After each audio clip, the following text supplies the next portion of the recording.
Hello friends, matrix method के first 2 videos में हमने टाइप्स ऑफ स्ट्रक्चर को डिस्कस किया था। फिर हमने मैट्रिक्स मेथड के बेसिक कंसेप्ट जो होते हैं उनको डिस्कस किया था। उसके बाद मैट्रिक्स मेथड के थर्ड पार्ट में हमने फ्लेक्सिबिलिटी मैट्रिक्स मेथड के प्रोसीजर को स्टेप बाय स्टेप समझा था।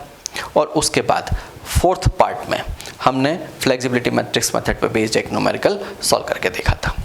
अब हम आगे चलते हैं और आज इस मैट्रिक्स मेथड के 5th पार्ट में एक न्यूमेरिकल सॉल्व करके और देखते हैं। तो चलिए शुरुआत करते हैं। मैंने यहाँ पे क्वेश्चन लिखा, मैंने क्या लिखा कि analyse the fixed beam as shown in figure by flexibility matrix method and draw bending moment diagram also. Consider EI is equal to constant. ठीक है, EI जो है वो कांस्टेंट है थ्रू आउट द बीम। ठीक है, यहाँ पे ये एक फिक्स्ड बीम गिवन है, AB एक फिक्स्ड बीम है। यहाँ पे 3 तरह के लोडिंग सिस्टम है। कौन कौन से लोडिंग सिस्टम है? एक UDL लग रहा है, C पॉइंट पे एक पॉइंट लोड लग रहा है और एक मोमेंट एक्ट कर रहा है इस C पॉइंट के ऊपर। ठीक, अब आगे चलते हैं और सबसे पहले तो हम स्टेटमेंट ऑफ प्रॉब्लम की बात करते हैं। यहाँ पे आपको एक फिक्स्ड बीम गिवन है, मतलब मुझे अगर इस स्ट्रक्चर का एनालिसिस फ्लेक्सिबिलिटी मैट्रिक्स मेथड से करना है, मतलब मुझे EI पता होना चाहिए। ठीक है, मैंने आपसे कहा था कि अगर किसी हम ट्रस का एनालिसिस कर रहे होते तो फिर मुझे EA पता होना चाहिए था। ठीक है, लेकिन यहाँ पे फिक्स्ड बीम है, मतलब EI पता होना चाहिए जो कि गिवन है और वो कांस्टेंट है। ठीक, अब आगे चलते हैं और सबसे पहले हम फर्स्ट स्टेप में इस स्ट्रक्चर की स्टैटिक इंडिटरमिनेसी कैलकुलेट करते हैं। तो देखिए, मैंने यहाँ पे लिखा स्टेप 1 और लिखा डिग्री ऑफ स्टैटिक इंडिटरमिनेसी। ठीक है, चलिए, ये फिक्स्ड बीम है और फिक्स्ड बीम के ऊपर मुझे पता है कि A एंड जो है वहाँ पे 3 तरह के रिएक्शन कंपोनेंट होते हैं। कौन कौन से रिएक्शन कंपोनेंट होते हैं? एक मोमेंट होता है, एक हॉरिजॉन्टल रिएक्शन होती है और एक वर्टिकल रिएक्शन होती है। ठीक है, उसी तरह से B पे भी ये 3 रिएक्शन कंपोनेंट होंगे।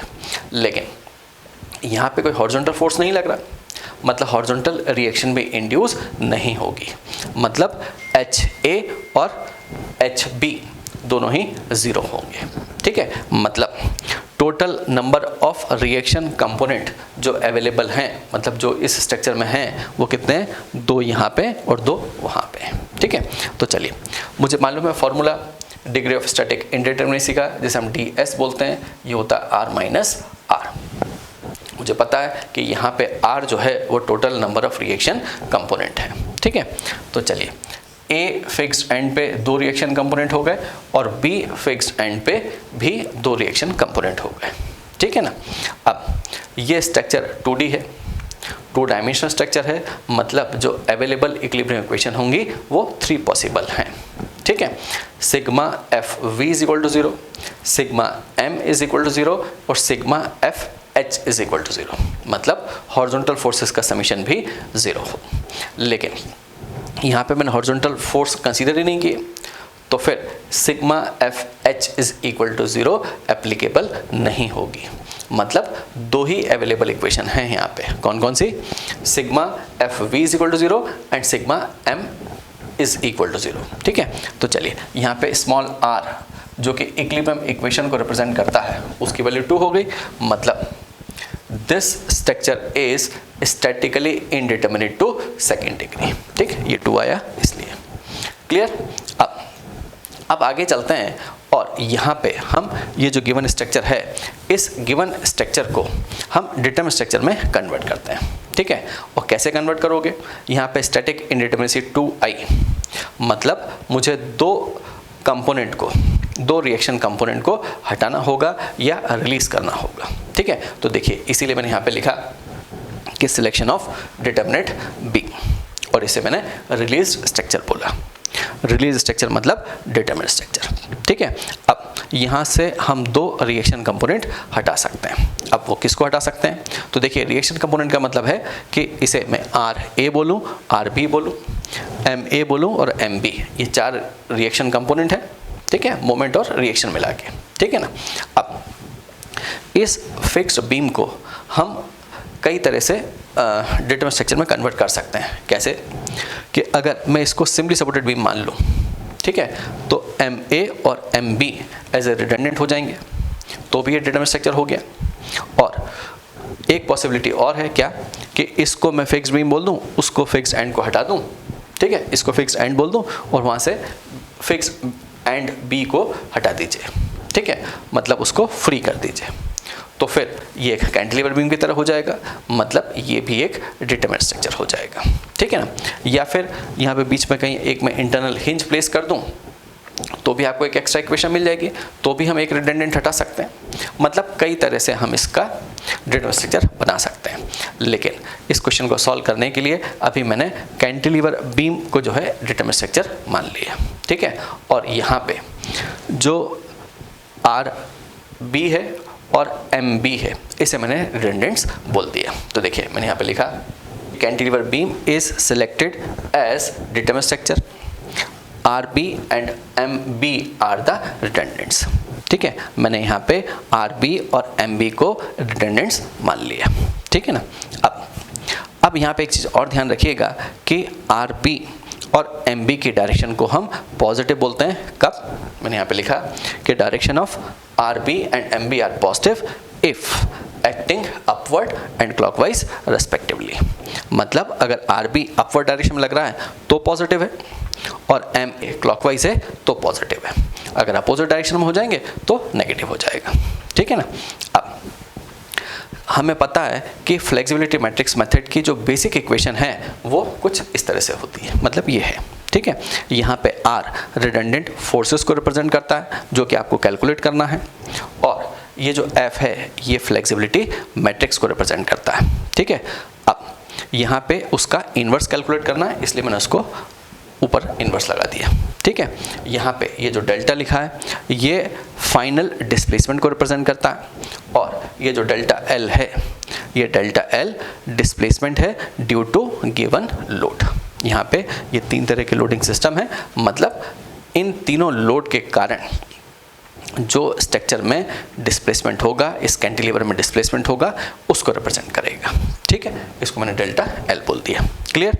अब इस पर्टिकुलर क्वेश्चन में A और B दोनों ही फिक्स्ड एंड है, मतलब यहाँ पे फाइनल डिस्प्लेसमेंट नहीं होगा, मतलब सेटलमेंट नहीं होगा क्योंकि गिवन नहीं है, और अगर सेटलमेंट नहीं है मतलब डेल्टा की वैल्यू 0 है। तो फिर इस इक्वेशन को मैं इस तरह से लिख सकता हूँ, क्या, यहाँ पे रिडंडेंट हमने किस किस को कंसीडर किया है, RB और MB को, वो लिख दिया मैंने, जो फ्लेक्सिबिलिटी कोफिशिएंट्स होंगे वो लिख दिया इसके अंदर, ठीक। ये फ्लेक्सिबिलिटी मैट्रिक्स हो गई पूरी, और यहाँ पे जो डिस्प्लेसमेंट है किस पे, B पॉइंट पे डिस्प्लेसमेंट मतलब डिफ्लेक्शन एंड रोटेशन, तो देखो उसको मैंने डेल्टा BL बोल दिया, डेल्टा BL1 और डेल्टा BL2। ये ध्यान रखना कि डेल्टा BL1 जो है वो डिफ्लेक्शन को रिप्रेजेंट कर रहा है, और डेल्टा BL2 उस पॉइंट B के ऊपर किसको रिप्रेजेंट करता है, रोटेशन को रिप्रेजेंट करता है, ठीक है। अब आगे चलते हैं और हम सबसे पहले स्टेप 3 में एनालिसिस ऑफ डिटरमिनेंट बीम की बात करते हैं ड्यू टू गिवन लोड, ठीक। एनालिसिस करने का मतलब है मुझे डिफ्लेक्शन कैलकुलेट करना है, ठीक है, मतलब डेल्टा BL1 और डेल्टा BL2 की वैल्यू कैलकुलेट करनी है, ठीक है ना।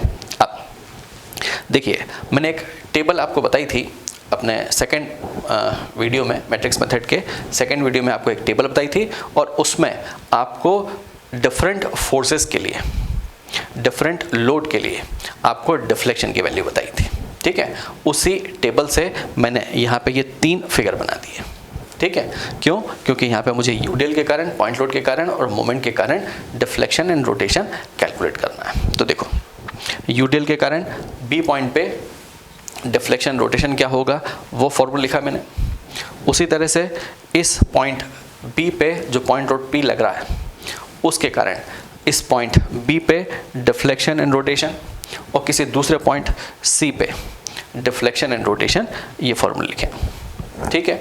इसी तरह से किसी कैंटिलीवर बीम में अगर एक एंड पे या किसी भी पॉइंट पे मोमेंट M लगता है क्लॉकवाइज लगता है, तो फिर B पॉइंट पे जो डिफ्लेक्शन और रोटेशन की वैल्यू होगी वो ये फॉर्मूले से निकलेगी, ठीक है। अभी हम इसको अप्लाई करेंगे तो और अच्छे से समझ में आएगा, क्लियर। अब स्टेप 3 में हम इस डिटरमिनेंट स्ट्रक्चर के लिए जो गिवन लोडिंग है उस गिवन लोडिंग के कारण डेल्टा BL1 और डेल्टा BL2 की वैल्यूज़ कैलकुलेट करते हैं। ठीक है, तो देखिए यहाँ पे मैंने स्टेप 3 में लिखा कि analysis of release structure due to external loads. ठीक है ना। अब यहाँ पे हम सबसे पहले ए पार्ट में डेल्टा BL1 कैलकुलेट करते हैं। इसे मैंने बोला कि वर्टिकल डिस्प्लेसमेंट है एट पॉइंट बी पे, और जो अपवर्ड वैल्यूज़ हैं उसको हम पॉजिटिव कंसीडर करेंगे और डाउनवर्ड डिस्प्लेसमेंट्स को नेगेटिव कंसीडर करेंगे। ठीक है ना। चलिए तो शुरुआत करते हैं, और ये जो 3 लोड हैं इन तीनों डिफरेंट लोड्स के लिए हम डिस्प्लेसमेंट की वैल्यूज़ कैलकुलेट करते हैं। ठीक है ना।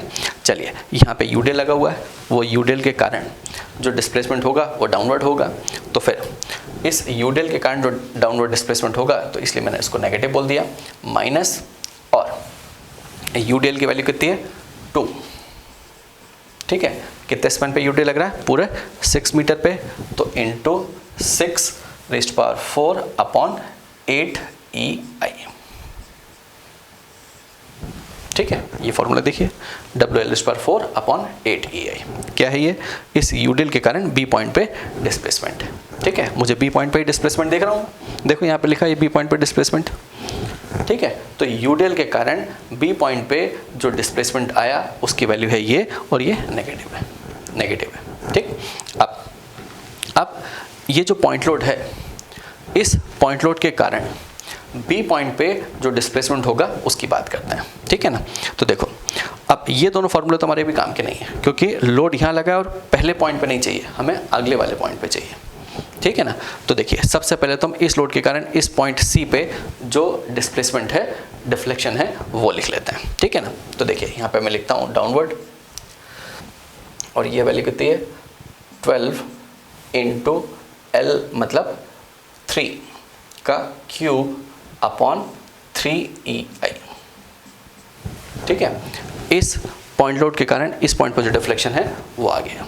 ठीक, अब यहाँ पे जो रोटेशन है वो देख लीजिए, तो रोटेशन क्या होगा, प्लस P मतलब 12 इंटू L का स्क्वायर मतलब 3 का स्क्वायर अपॉन 2EI इंटू ये डिस्टेंस से मल्टीप्लाई कर दीजिए, ये डिस्टेंस कितनी है 3, समझ में आया, ये है थीटा। देखो इस लोड के कारण मुझे यहाँ पे टोटल डिस्प्लेसमेंट चाहिए, तो इस लोड के कारण तो ये मिल जाएगा। ठीक है ना, और इस लोड के कारण यहाँ पे रोटेशन देख लीजिए, और फिर इससे मल्टीप्लाई कर देना तो ये वाला डिफ्लेक्शन आ जाएगा। तो टोटल डिफ्लेक्शन जो होगा इस 12 के कारण वो ये है। ठीक है, ये यूडेल के कारण, ये 12 के पॉइंट लोड के कारण। क्लियर। अब ये जो मोमेंट लगा है, इस मोमेंट के इफेक्ट की बात और करते हैं। ठीक है, तो देखो ये मोमेंट लगा है, और इस मोमेंट के कारण इस बी पॉइंट पे जो डिफ्लेक्शन होगा वो हम कैलकुलेट करते हैं। ठीक है ना। तो चलिए अब देखिए, फिर से मैंने माइनस लगा दिया, और इस मोमेंट के कारण इस पॉइंट बी पे जो डिफ्लेक्शन है उसकी वैल्यू क्या होगी, मतलब इस पॉइंट पे जो डिफ्लेक्शन होगा वो कितना होगा 24 इंटू L मतलब 3 का स्क्वायर अपॉन 2EI। क्लियर, ये फॉर्मूला है, ये वैल्यूज लिख दी। लेकिन देखो यहाँ पे मोमेंट लग रहा था क्लॉकवाइज, तब ये वैल्यूज पॉजिटिव है, यहाँ पे क्या लग रहा है एंटी क्लॉकवाइज, तो फिर ये वैल्यूज़ को हम नेगेटिव लेंगे। या फिर बस इतना याद रखिए कि m की वैल्यू क्लॉकवाइज को पॉजिटिव ले रहा हूँ, तो ये m एंटी क्लॉकवाइज है, मतलब नेगेटिव लिख दो उसको, तो ये -24 लगा दो यहाँ पे। ठीक है, ये जो वैल्यू है इसको -24 यहाँ पे पुट कर दो। क्लियर, मतलब इस मोमेंट के कारण इस सी पॉइंट पे जो डिफ्लेक्शन आया वो लिख लिया मैंने। ठीक, अब इस मोमेंट के कारण इस सी पॉइंट पे जो रोटेशन है वो और लिख लेते हैं, तो वो कितना होगा +24 इंटू 3 अपॉन EI। ठीक है, ये फॉर्मूले से लिख लिया मैंने, इस फॉर्मूले से। ठीक है, और इस डिस्टेंस से मल्टीप्लाई कर दीजिए, तो इंटू 3 कर लीजिए। ठीक है, तो आपको ये जो टोटल आया ये हो गया थीटा,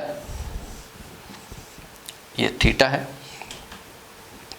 ये थीटा और ये एल, ठीक है। तो एल इंटू थीटा किया, मतलब ये थीटा और ये एल, तो आपको ये डिफ्लेक्शन मिल गया बी पॉइंट के ऊपर, ठीक है। मतलब जो मोमेंट था उसका कंबाइंड इफेक्ट जो है, मतलब मोमेंट के कारण जो बी पॉइंट पे डिफ्लेक्शन है वो ये है। क्लियर। अब इसको जब सॉल्व करोगे तो ये जो वैल्यू आएगी दिस इज -270 अपॉन EI आएगा। क्लियर। अब आगे चलते हैं और इस बी पॉइंट पे रोटेशन की बात और करते हैं इन तीनों ही लोड के कारण। क्लियर। तो अब देखिए इस यूडेल के कारण इस पॉइंट बी पे जो रोटेशन होगा वो तो डायरेक्टली लिख लेते हैं हम यहाँ पे, वो वैल्यू कितनी होगी, और ये वैल्यू जो होगी ये कितनी होगी 2 इंटू एल का क्यूब अपॉन 6 EI, ठीक है। तो एल का क्यूब मतलब 6 का क्यूब अपॉन 6 EI, ठीक है। मतलब इस पूरे यूडेल के कारण इस पॉइंट बी पे जो रोटेशन की वैल्यू है वो ये है, ठीक। वो मैंने यहाँ पे लिख दी और वैल्यू पॉजिटिव है। क्यों पॉजिटिव है? क्योंकि देखिए इस तरह से डिफ्लेक्ट हुआ ये, तो ओरिजिनल शेप से आप जब डिफ्लेक्टेड शेप की तरफ जाते हैं तो फिर आप किस तरह से जा रहे हैं, क्लॉकवाइज जा रहे हैं, मतलब पॉजिटिव है, ठीक। अब इस पॉइंट लोड के कारण, मतलब इस पॉइंट लोड के कारण इस पॉइंट सी पे जो रोटेशन होगा वो कितना होगा, वो है 12 का लोड है इंटू एल स्क्वायर, मतलब 3 का स्क्वायर अपॉन 2 EI, ठीक है। समझ में आया? इस पॉइंट लोड के कारण या इस पॉइंट लोड के कारण इस पॉइंट पे जो रोटेशन होगा वो फॉर्मूला क्या होगा, 12 एल स्क्वायर अपॉन 2 EI, वही मैंने लिखा यहाँ पे, ठीक है ना। अब एक चीज़ और ध्यान रखिएगा कि इस लोड के कारण यहाँ पे जो रोटेशन होगा वही रोटेशन इस पॉइंट बी पे भी होगा।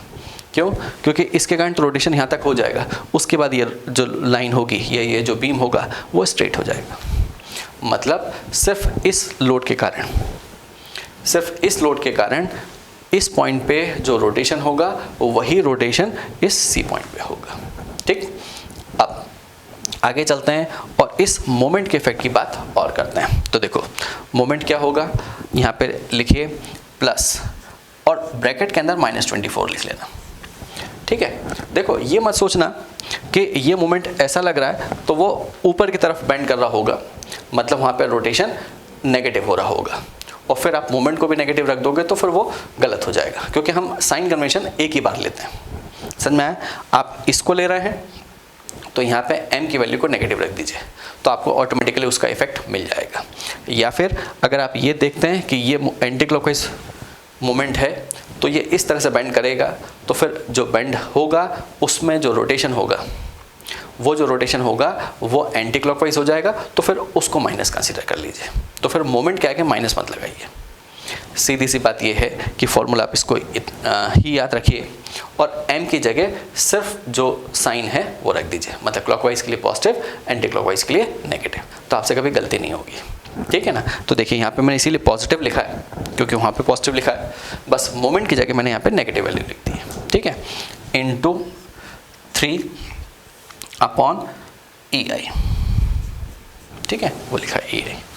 क्लियर। तो अब ये वैल्यू हो गई, यहाँ तक समझ में आया। बस इतना ध्यान रखना कि हम मोमेंट के लिए जो साइन कन्वेंशन लेते हैं वो ये लेते हैं, और क्लॉकवाइज की जगह पॉजिटिव रख लेना और एंटी क्लॉकवाइज की जगह नेगेटिव लिख देना इन फॉर्मूले के अंदर, ठीक। अब एक चीज़ और ध्यान रखिएगा कि आपने इस मोमेंट के कारण इस पॉइंट सी पे रोटेशन निकाला है, लेकिन जो रोटेशन इस पॉइंट पे होगा वही रोटेशन इस बी पॉइंट पे भी होगा, ये ध्यान रखिएगा, ठीक है ना। तो देखिए इसीलिए मैंने इस पॉइंट लोड के कारण भी और इस मोमेंट के कारण भी जो सी पॉइंट पे रोटेशन है उतना ही रोटेशन बी पॉइंट पे भी होगा, और ये वैल्यू लिख दी। क्लियर। अब इसको जब सॉल्व करोगे आप तो ये जो वैल्यू आएगी दिस इज +54 अपॉन EI हो जाएगा। क्लियर। मतलब इस गिवन लोडिंग सिस्टम के कारण ये जो 3 डिफरेंट तरह के लोड हैं उनके कारण जो बी पॉइंट पे डिफ्लेक्शन की वैल्यूज़ हैं, मतलब डेल्टा BL1 और डेल्टा BL2, वो आपने कैलकुलेट कर लिए, उनकी वैल्यूज़ ये हैं। क्लियर? चलिए आगे चलते हैं और स्टेप 4 में हम फ्लेक्सिबिलिटी कोफिशिएंट्स कैलकुलेट करते हैं, मतलब जो हमने रिडंडेंट कंसीडर किए थे उनके यूनिट इफेक्ट को समझते हैं। ठीक है, तो देखिए इसीलिए मैंने यहाँ पे लिखा कि analysis of release structure for unit redundants, कि जो हमने रिडंडेंट कंसीडर किए थे उनके यूनिट इफेक्ट को समझने की कोशिश करते हैं, इस फ्लेक्सिबिलिटी कोफिशिएंट को कैलकुलेट करते हैं। ठीक है ना, तो चलिए यहाँ पे मैंने RB और MB as a redundant consider किए थे, तो फिर उस RB की जगह मैंने यूनिट लोड अप्लाई कर दिया और वर्टिकल डायरेक्शन में किया है, मतलब वर्टिकल अपवर्ड एज्यूम किया है। ठीक है, इसी तरह से जो MB रिडंडेंट था, उस MB रिडंडेंट की जगह मैंने यहाँ पे यूनिट मोमेंट अप्लाई किया इस पॉइंट B के ऊपर। ठीक है, मतलब दो रिडंडेंट की जगह दो यूनिट वैल्यूज़ को हमने अप्लाई कर दिया। ठीक है, अब सबसे पहले मैं F11 कैलकुलेट करता हूँ। F11 क्या है? इस यूनिट लोड के कारण इस पॉइंट B पे जो डिफ्लेक्शन है उसको रिप्रेजेंट करता है। तो देखिए यहाँ पे मैंने लिखा कि vertical displacement at point P due to unit vertical load at point B, कि यहाँ पे जो यूनिट वर्टिकल लोड लगा है उसके कारण इस पॉइंट B के ऊपर जो डिफ्लेक्शन की वैल्यू होगी वो है ये। ठीक है, अब यूनिट लोड के कारण हमें कैलकुलेट करना है, लेकिन मुझे फॉर्मूला पता है कि F11 इज इक्वल टू होता है PL³ अपॉन 3EI। ठीक है, मैंने बोला कि ये F11 क्या है? इस यूनिट लोड के कारण डिफ्लेक्शन है, और वर्टिकल अपवर्ड डायरेक्शन में लोड लग रहा है, मतलब डिफ्लेक्शन भी अपवर्ड डायरेक्शन में होगा, मतलब वो वैल्यू भी पॉजिटिव होगी। ठीक है, तो ये प्लस है। अब यहाँ पे P की जगह 1 है तो मैं 1 लिख देता हूँ, इनटू ये डिस्टेंस 6, स्पैन 6 का है तो 6 का क्यूब हो गया 3EI। ठीक है, इसको सॉल्व कर लीजिए तो ये हो जाएगा प्लस 72 अपॉन EI। ठीक है, ये 6 का क्यूब है, इसको सॉल्व कर लिए, 3 से डिवाइड कर दीजिए तो ये प्लस 72 अपॉन EI आ गया। क्लियर? अब इस यूनिट लोड के कारण जो B पॉइंट पे रोटेशन होगा उसको कैलकुलेट करते हैं। ठीक है, इसको मैंने बोला F21, ये यूनिट लोड का इफेक्ट है। ठीक है, रोटेशन है, तो मैंने यहाँ पे लिखा कि F21 is equal to rotation at B due to unit load at point B। ठीक है, इसे मैंने बोला F21, और ये जो वैल्यू होगी ये होती है PL² अपॉन 2EI। क्लियर? अब देखिए ये वैल्यू पॉजिटिव होगी या नेगेटिव होगी, इसकी बात और कर लेते हैं। तो देखो हम हमेशा ओरिजिनल से डिफ्लेक्टेड शेप की तरफ मूव करते हैं। ठीक है, तो यहाँ पे देखिए ये ओरिजिनल से डिफ्लेक्टेड शेप की तरफ जब आप मूव आपने किया तो किस डायरेक्शन में गए? Anti clockwise. तो एंटी क्लॉकवाइज गए, इसलिए ये वैल्यू जो होगी ये नेगेटिव होगी। ठीक है, मतलब माइनस यूनिट लोड की जगह 1 और L² मतलब 6 का स्क्वायर अपॉन 2EI। ठीक है, ये 30 से हो गया, 2 से डिवाइड कर दिया, मतलब माइनस 18 अपॉन EI, ये वैल्यू हो गई। समझ में आया ये नेगेटिव क्यों आया? ये भी क्लियर, क्योंकि हम ओरिजिनल से डिफ्लेक्टेड शेप की तरफ जब मूव करते हैं तो एंटी क्लॉकवाइज जाते हैं, इसलिए नेगेटिव लिया है। क्लियर? अब आगे चलते हैं और यूनिट मोमेंट के इफेक्ट को और समझते हैं। ठीक है, तो अब इस यूनिट मोमेंट के कारण इस पॉइंट पे B पॉइंट पे जो रोटेशन है उसे मैंने बोला F22। तो देखिए यहाँ पे मैंने F22 लिखा और लिखा कि F22 is equal to rotation at point B due to unit moment at point B, कि जो B पॉइंट पे यूनिट मोमेंट है उसके कारण B पॉइंट पे जो रोटेशन है उसे F22 बोला। ठीक है, और इसकी जो वैल्यू होती है वो होती है ML अपॉन EI। क्लियर? ये जो फॉर्मूला होता है ML अपॉन EI, यहाँ पे यूनिट रोटेशन है तो इसकी जगह 1 रख देंगे। ठीक है, और यहाँ पे देखो, यहाँ पे आप ओरिजिनल से डिफ्लेक्टेड शेप की तरफ मूव कर रहे हैं, मतलब जब मूव करते हैं तो क्लॉकवाइज जा रहे हैं, तो क्लॉकवाइज जा रहे हैं मतलब पॉजिटिव वैल्यू होगी। तो यहाँ पे ये वैल्यू प्लस है, ये ध्यान रखिएगा। तो ये प्लस हो गया, और L कितना है? 6 अपॉन EI। ठीक है, समझ में यहाँ पे M की जगह 1 रख दिया, और यहाँ से लेके यहाँ तक की डिस्टेंस 6 वो लिख दिया मैंने, और ये EI आ गया। क्लियर? अब और आगे चलते हैं और अब हम बात करते हैं कि इस यूनिट मोमेंट के कारण इस बी पॉइंट पे जो वर्टिकल डायरेक्शन में डिफ्लेक्शन है उसकी वैल्यू कितनी है उसको और कैलकुलेट करते हैं। ठीक है, तो अब मैं यहाँ पे लिखता हूँ डी पॉइंट, ये हो गया डी। ठीक है, इसको बोल लेते हैं डी। ठीक है, ये डी हो गया। अब यहाँ पे क्या लिखूँ मैं, F12, इसको मैंने बोल दिया F12। क्लियर, और ये क्या चीज़ है, vertical displacement at point B due to unit moment, यहाँ पे लिख लीजिए unit moment at point B. Clear, यहाँ पे यूनिट मोमेंट लिख लेते हैं, unit moment at point B.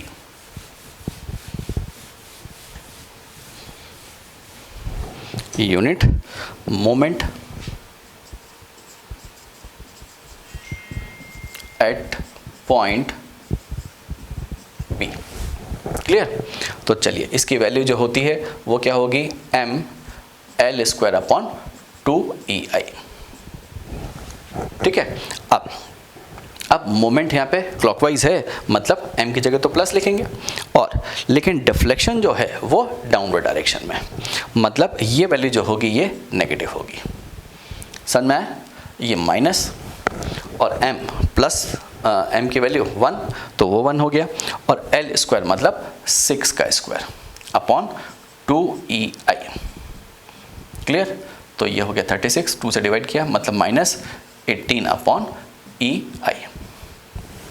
Clear, मतलब आपने यूनिट रिडंडेंट्स की वैल्यूज़ को कंसीडर करके जो डिफ्लेक्शन की वैल्यूज़ आई उनको कैलकुलेट कर लिया और उनको बोल दिया मैंने फ्लेक्सिबिलिटी कोफिशिएंट्स।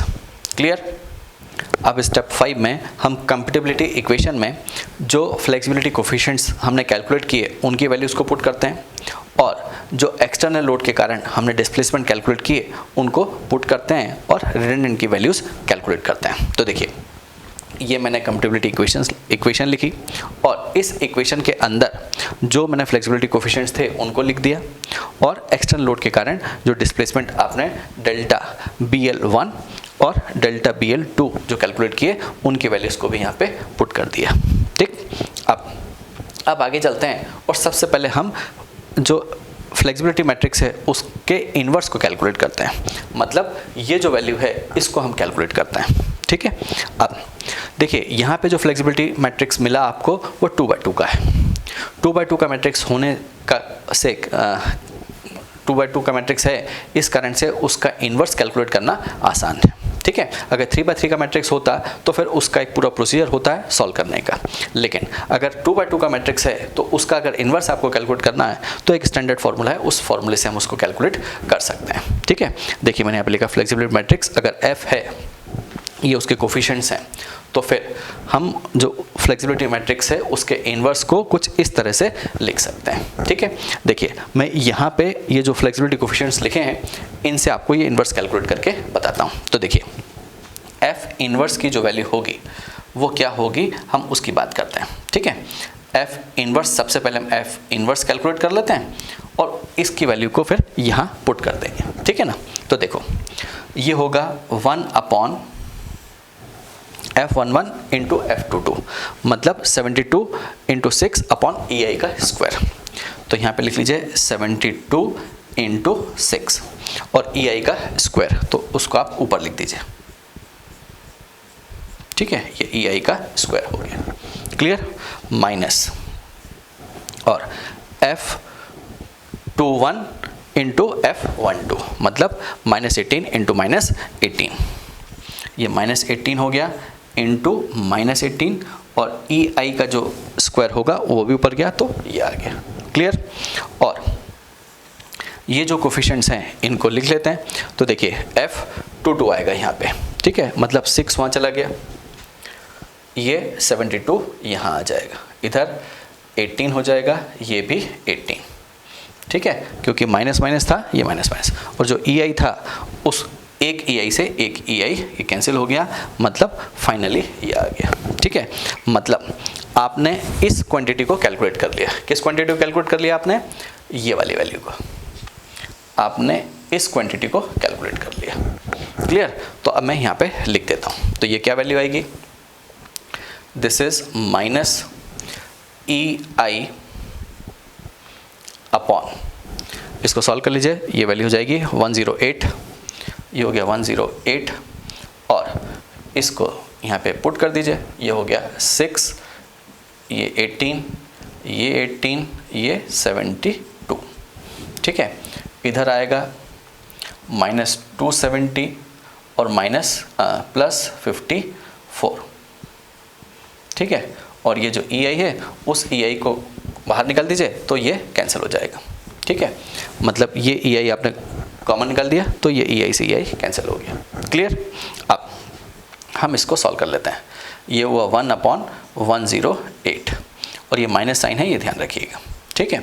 अब हम इसको सॉल्व कर लेते हैं, इसको सॉल्व करोगे तो क्या होगा 6 × -270 और इधर आएगा +18 × 54, ठीक है। और इधर क्या होगा 18 × -270 +72 × 54, क्लियर। आपने इसको इससे मल्टीप्लाई किया और इसको इससे मल्टीप्लाई किया तो ये वैल्यू आ गई, ठीक है। अब इस माइनस को अंदर ले जाइए और 108 से डिवाइड कर दीजिए, तो फिर ये जो मैट्रिक्स बचेगा वो आएगा यहाँ पे +6 और ये +9 आ जाएगा। जब आप इसको सॉल्व करोगे तो ये वैल्यू आ जाएगी, ठीक है। तो यहाँ पे ये है RB और ये है MB, क्लियर। मतलब MB इज इक्वल टू जो होगा वो होगा +6, RB इज इक्वल टू जो होगा RB इज इक्वल टू जो होगा वो होगा +6 किलो न्यूटन और इसी तरह से MB जो होगा वो होगा +9 किलो न्यूटन मीटर, ठीक है। मतलब हमने जो दो रिटेंडेंट कंसीडर किए थे वो दोनों ही रिटेंडेंट की value by flexibility matrix method जो हमने कैलकुलेट की वो वैल्यूज़ ये हैं।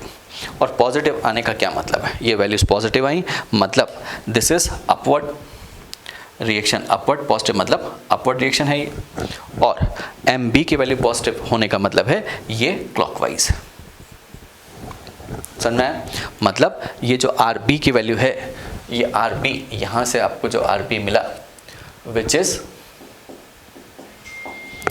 6 किलो न्यूटन और यहाँ पे जो मोमेंट की वैल्यू होगी वो क्लॉकवाइज होगी और ये जो MB की वैल्यू होगी this is 9 kilo newton metre होगी, क्लियर।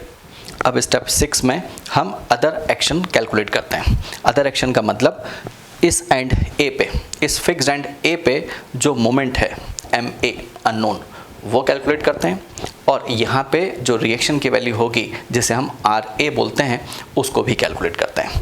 क्योंकि अगर मैं इस स्ट्रक्चर का शेयर फोर्स और बेंडिंग डायग्राम ड्रॉ करना चाहता हूँ तो फिर मुझे सब रिएक्शन कंपोनेंट पता होना चाहिए। हमने वहाँ पे MB और RB तो कैलकुलेट कर लिए उस एंड B पे, उसी तरह से इस एंड A पे हम MA और RA ये और कैलकुलेट कर लेते हैं, ठीक है। तो चलिए इसीलिए मैंने हेडिंग डाली कि डिटर्मिनेशन ऑफ अदर एक्शन।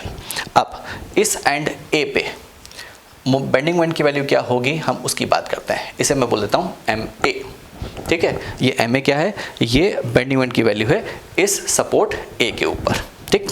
अब शुरुआत करते हैं। ये RB क्या करेगा, RB सेक करेगा मतलब ये वैल्यू होगी +6 × 6, ठीक है। ये 6 किलोमीटर का लोड और किस डिस्टेंस पे एक्ट कर रहा है 6 पे, ठीक है।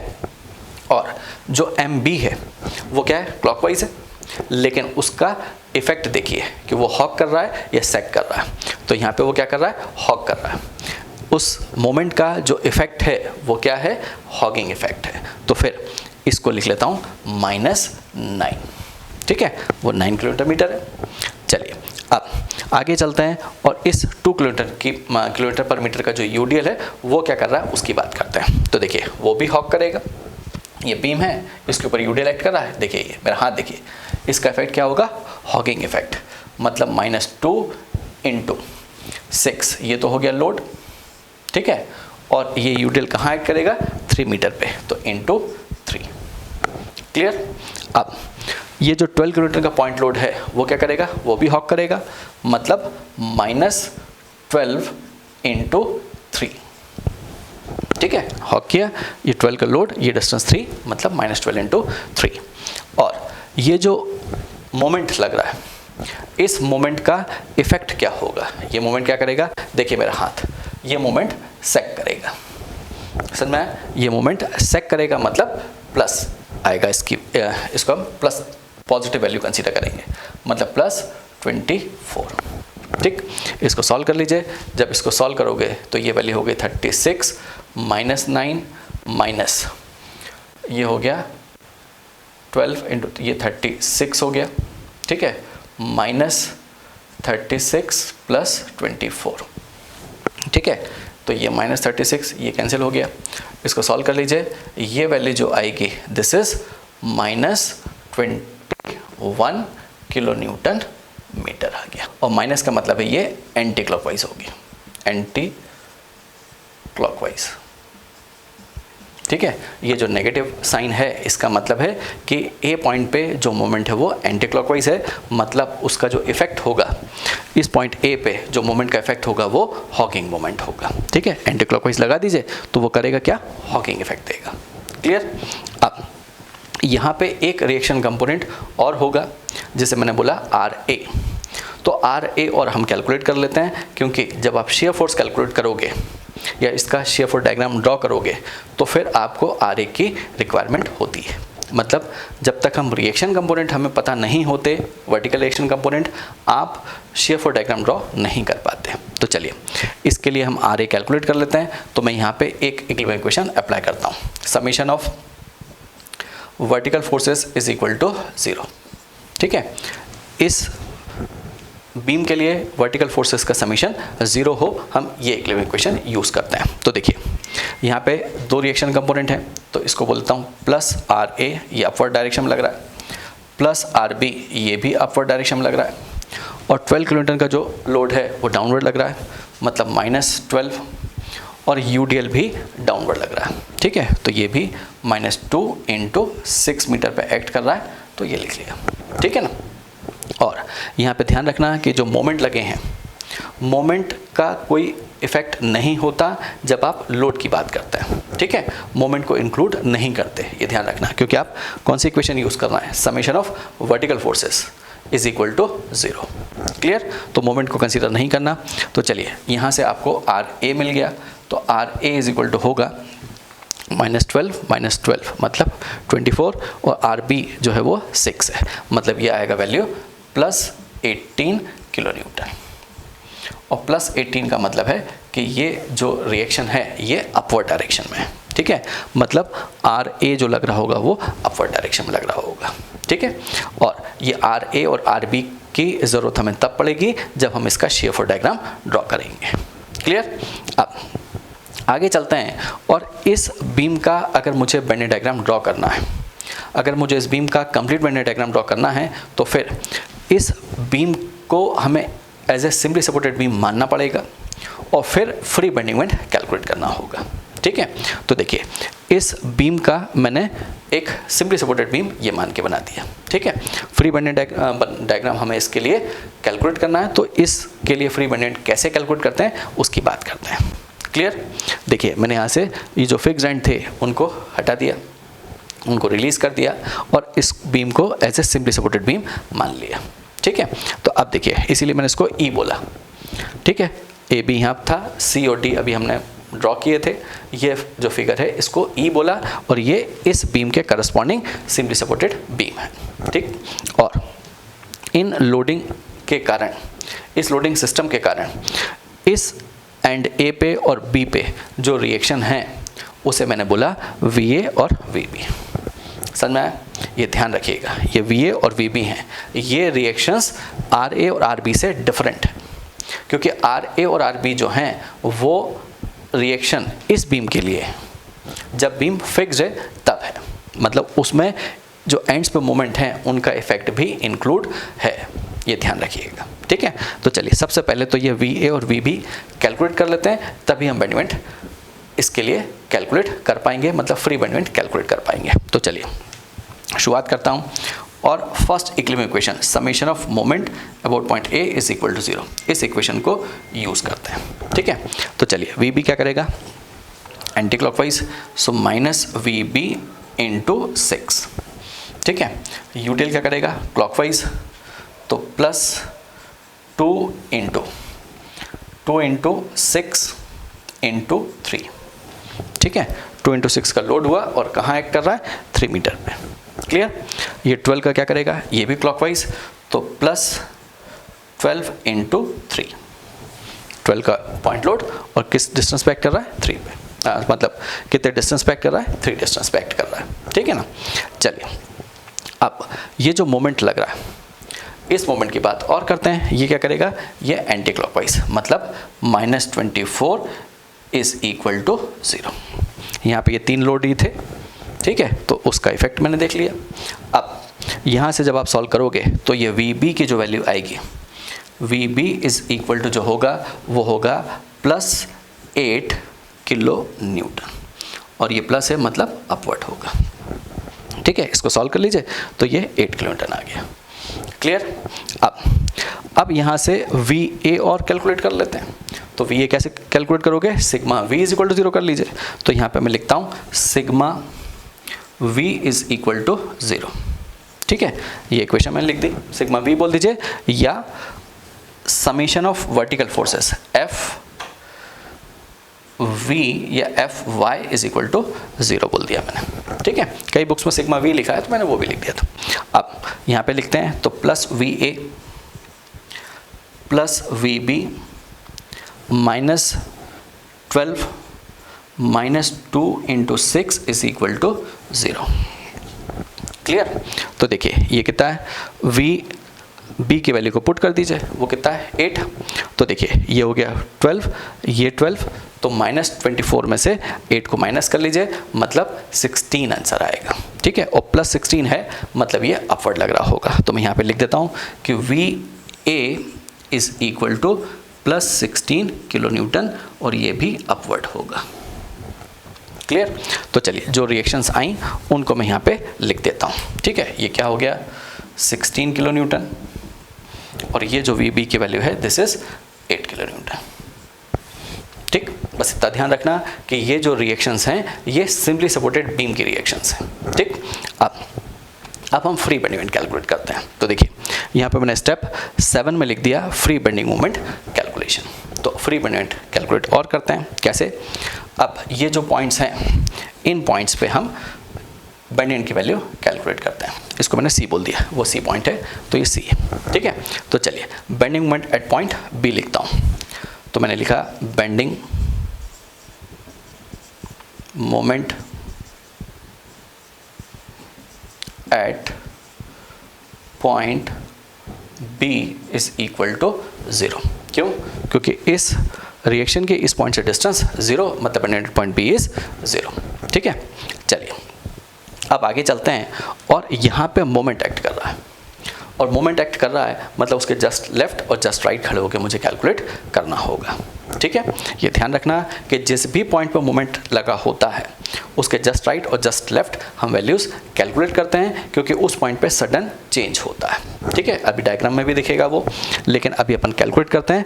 तो यहाँ पे मैंने लिखा कि bending moment at point C just right, कि C पॉइंट के जब जस्ट राइट पे खड़े हैं आप, मतलब आपकी पोजीशन ये है, यहाँ खड़े हैं, तो आपको ये मोमेंट नहीं दिखेगा, ठीक है ना। ये मोमेंट बेसिकली इस पॉइंट C पे लग रहा है, इस तरह से, इस तरह से। ये क्लॉक जो वैल्यू ये जो लग रहा है वो किस तरह से लग रहा है, एंटी क्लॉकवाइज डायरेक्शन में लग रहा है, ठीक है ना।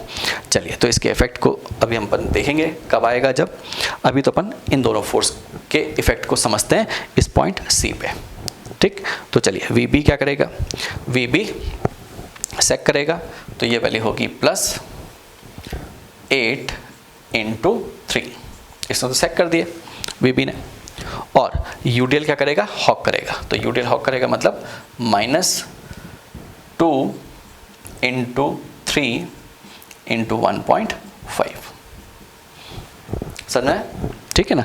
तो ये कितना हो गया 24 प्लस 24 माइनस 9 मतलब 15, ये प्लस 15 किलो न्यूटन आ गया, किलो न्यूटन मीटर। क्लियर?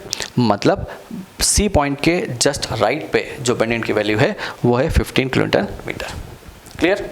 अब आगे चलते हैं और सी के जस्ट लेफ्ट मतलब यहाँ खड़े हो जाते हैं और इस पॉइंट पे बेंडिंग की क्या वैल्यू है वो कैलकुलेट करते हैं। ठीक है, तो मैं यहाँ पे फिर से लिखता हूँ कि bending moment at point C just left, कि सी के जस्ट लेफ्ट मतलब आपकी पोजीशन ये है। तो अब क्या क्या दिखेगा, ये यूडियल दिखेगा, ये रिएक्शन दिखेगी और ये मोमेंट भी अब आपको दिखेगा। ठीक है ना। तो चलिए, हालांकि ये 12 किलो न्यूटन का पॉइंट लोड भी दिखेगा, लेकिन इस 12 किलो न्यूटन के पॉइंट लोड की डिस्टेंस इस सी पॉइंट से 0 है, मतलब उसका मोमेंट 0 होगा। ठीक है, तो उसके इफेक्ट को समझने कंसीडर करने की ज़रूरत नहीं है। चलिए, वी भी क्या करेगा, सेक करेगा, तो प्लस 8 इंटू 3 अभी भी ये उतना ही होगा। यूडियल अभी भी हॉक करेगा, मतलब -2 इंटू 3 इंटू 1.5। ठीक है, अभी भी उतनी ही वैल्यू है। बस यहाँ पे इस मोमेंट के इफेक्ट को और देखेंगे। तो देखिए, आप सी के जस्ट लेफ्ट यहाँ खड़े हैं, तो ये क्या करेगा, ये देखिए, ये क्या करेगा, सेक करेगा। ठीक है, तो ये वैल्यू हो जाएगी +24। ठीक है, इसे +24 और कर लीजिए। तो चलिए, जब इसको सॉल्व करोगे तो ये होगा +39 किलो न्यूटन मीटर। समझ में आया? मतलब सी के जस्ट लेफ्ट पे जो बेंडिंग की वैल्यू है वो कितनी होगी, 39 किलो न्यूटन मीटर। ठीक, अब आगे चलते हैं और ए पॉइंट पे आ जाते हैं। जब ए पॉइंट पे हो गए तो bending moment at point A लिख लेता हूँ और इसकी वैल्यू 0 होगी। ठीक है, क्यों? क्योंकि सिंपली सपोर्टेड एंड है। यहाँ से देख लीजिए, इस फोर्स की इस पॉइंट से डिस्टेंस 0, मतलब बेंडिंग एट पॉइंट ए जो है वो 0 होगा, फ्री बेंडिंग मोमेंट। क्लियर? अब इस फिक्स्ड बीम का बेंडिंग डायग्राम ड्रॉ करने के लिए हम सबसे पहले इस पे जो एंड मोमेंट्स हैं उनके कारण बेंडिंग डायग्राम ड्रॉ कर लेते हैं। ठीक है, तो देखिए, यहाँ पे जो एंड मोमेंट की वैल्यू थी MB वो थी 9। ठीक है, इसको मैं बोलता हूँ this is 9 kilo newton metre. ठीक है, नेगेटिव है मतलब हॉगिंग है वो। ठीक है, अब इसी तरह से जब ए पे आपने मोमेंट की वैल्यू कैलकुलेट की थी तो वो थी -21। ठीक है, ये भी हॉगिंग था, तो फिर इस वैल्यू को मैं बोल देता हूँ 21 किलो न्यूटन मीटर। अब इन दोनों पॉइंट्स को ज्वाइन कर दीजिए, तो फिर आपके पास में जो डायग्राम आया वो कुछ ये आ गया डायग्राम। ठीक है, this is bending moment diagram due two moments. ठीक है, और ये नेगेटिव। समझ में आया? ये 9 किलोमीटर मीटर, ये 1 किलोमीटर मीटर एंड ए पे। तो ये जो फिगर बना this is bending diagram due two moments, and moments के कारण। ठीक, अब आगे चलते हैं और जो फ्री बेंडिंग मोमेंट आपने कैलकुलेट किया उसको और ड्रॉ करते हैं। तो इसको मैंने फिगर F बोला, इसको फिगर G बोल देता हूँ। ठीक है ना। चलिए, तो देखिए, सबसे पहले आपने ए पॉइंट पर जो बेंडिंग की वैल्यू थी वो थी 0। ठीक है, और जो सी के जस्ट लेफ्ट पे वैल्यू थी वो वैल्यू थी +39 किलोमीटर मीटर। ठीक है ना, प्लस थी, ये ध्यान रखिएगा, और इसके ऊपर यूडियल लग रहा है, मतलब ये पैराबोलिक लॉ को फॉलो करेगा। ठीक है ना, ये ध्यान रखना। ये प्लस था तो this is 39 kilo newton metre. यहाँ तक क्लियर? और इसी तरह से बेंडिंग एट पॉइंट बी जो था वो था 0, और सी पॉइंट के जस्ट राइट पे जो बेंडिंग की वैल्यू थी वो थी 15 किलोमीटर मीटर। ठीक, +15 किलोमीटर मीटर, मतलब उसको मैं यहाँ से ज्वाइन करूँ तो वो कुछ इस तरह से ज्वाइन होगा। ठीक है, मतलब दिस इज बेंडिंग डायग्राम है, ये किसके कारण, ड्यू टू लोड, मतलब ये फ्री बेंडिंग डायग्राम। सर मैं अब ये पॉजिटिव वैल्यू है, ये ध्यान रखिएगा, ये पॉजिटिव डायग्राम है, और वो ये जो था ये नेगेटिव डायग्राम था। ठीक, अब मुझे कंप्लीट बेंडिंग डायग्राम चाहिए, तो मुझे पता है कि ये हॉगिंग इफेक्ट दे रहा है और ये सैगिंग इफेक्ट दे रहा है। तो अगर मुझे रिजल्टेंट बेंडिंग डायग्राम चाहिए तो फिर इन दोनों को ओवरलैप कर दूं, इस नेगेटिव को और इस पॉजिटिव को, मतलब इस हॉगिंग और सैगिंग बेंडिंग डायग्राम को ओवरलैप कर देंगे तो फिर हमें इस बीम का रिजल्टेंट बेंडिंग डायग्राम मिल जाएगा। ठीक है, तो चलिए ये F था, ये G था, अब मैं इसको बोल देता हूँ H। ठीक है, जो अब रिजल्टेंट बेंडिंग डायग्राम मिलेगा आपको उसको मैंने बोल दिया दिस इज H। ठीक है ना, अब देखिए ये 21 है और यहाँ पे 9, ये वैल्यू 9, ये ध्यान रखना। ठीक है, और ये वैल्यू जो है ये 15 है, तो थोड़ा सा इसको नीचे कर देता हूँ मैं। 15 जो है वो कुछ यहाँ से पास हो रहा है तो ये 15 हो गया, और 21 तो ये 21। ठीक है, ये फिगर जो बना वो कुछ ये बन गया, this is 9 kilo newton metre. ठीक है, और ये वैल्यू जो है दिस इज 15, यहाँ पे जो वैल्यू है ये 15 किलो न्यूटन मीटर है, 15 किलो न्यूटन मीटर, और this is 21 kilo newton metre. ये पॉजिटिव है और ये नेगेटिव। ठीक है, ये भी नेगेटिव। समझ में आया? ये पैराबोलिक पोर्शन है, ध्यान रखना, क्योंकि ये भी पैराबोलिक है, ये भी पैराबोलिक है, क्योंकि वो यूडीएल के कारण है, मतलब फ्री बेंडेंट जो आपने कैलकुलेट किए थे उसके कारण है। ठीक है, तो चलिए जो रिजल्टेंट बेंडेंट डायग्राम मिला वो कुछ इस तरह का दिखेगा। ये जो हैज पोर्शन में बता रहा हूँ यही रिजल्टेंट बेंडिंग डायग्राम है इस फिक्स बीम का। समझ में आया यहाँ तक? ठीक, अब नेक्स्ट वीडियो में, मतलब मैट्रिक्स मेथड के 6th पार्ट में, हम स्टिफनेस मैट्रिक्स मेथड को स्टार्ट करने के पहले फ्लेक्सिबिलिटी मैट्रिक्स मेथड पे बेस्ड एक न्यूमेरिकल सॉल्व करके और देखेंगे। Thank you.